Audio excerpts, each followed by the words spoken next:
Hey, Dr. Deb Schreibman here. What's healthy? We are going to talk about different approaches to managing autoimmune diseases. Now, I think it's really important to talk about what an autoimmune disease is first and foremost. So, autoimmunity means that your body is mistaking parts of your body as being foreign invaders.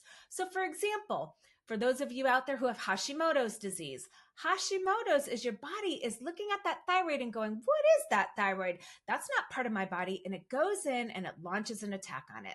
And as it continues to attack that thyroid, it will impact the function of that thyroid.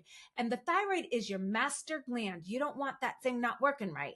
And this is what happens with autoimmunity. Now, here's the thing that makes me really sad is our traditional medicine approach does not ever check for the antibodies to see if you have autoimmunity to thyroid. All they ever check is TSH with reflex to free T4, and they don't bother looking at the other stuff because all they're waiting to do is that number get out of lab range, and then they're going to write you a prescription for it. In the functional medicine world or holistic medicine world, what we do is go, okay, wait a minute. Why is your thyroid struggling? I don't want you on medication if you don't have to be on medication. And what are we going to do to prevent you from having to get on medication? And what can we do to fix this? So what we do is we test the whole thyroid, TSH, T4, T3, free T4, free T3, T3 uptake, reverse T3, thyroglobulin antibodies, and thyroid peroxidase antibodies. Those antibodies are testing for autoimmunity. Now, there are many cases that those antibodies are present 10 to 15 or even more years before it even impacts the function of that thyroid. So all of those years, you could have been doing things to help support that thyroid and prevent that autoimmunity from continuing to damage the thyroid and impact that function. So what do? We would look at anti-inflammatory type foods. And this is really key. So there's things like turmeric, ginger, fish oils, and there's also different foods like parsley is really anti-inflammatory, all kinds of good fish. You want to really be careful with sugar, with glutens, even dairy can cause more inflammation, which can actually make autoimmunities worse.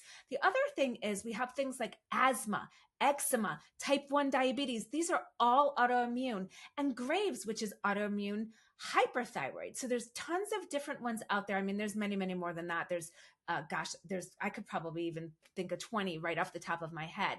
And we've just got to take a different approach because when we're talking about autoimmune conditions and the body attacking itself, what we think in the holistic medicine world is how can we stop that attack? Because if we stop the attack on the body, we will then stop the damage to the body and you will be healthier for longer.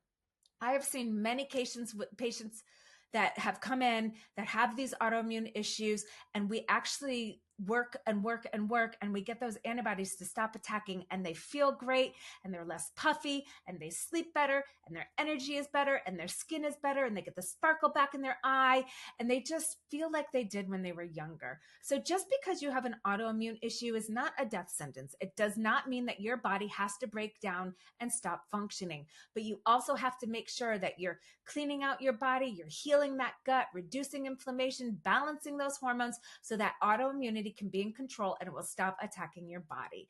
If you have any questions about this, let me know, because I know when it comes to autoimmune conditions, immediately they want to put you on medication. And you know what? If you have to be on medication, then you have to be on medication. But I don't know about you. If I have to be on medication, I want it to be the smallest dose that it can be, because medications can also cause stress on the body. It's a chemical stress, which will impact the gut. And then you get this vicious cycle and you get worse and you take more meds and you get worse. So what we want to do is we want to interrupt that cycle, stop it, get your body healing and getting you feeling great again. So if you have any questions, don't ever hesitate to reach out. Wishing you loads and loads of love and light and health and happiness. Bye-bye.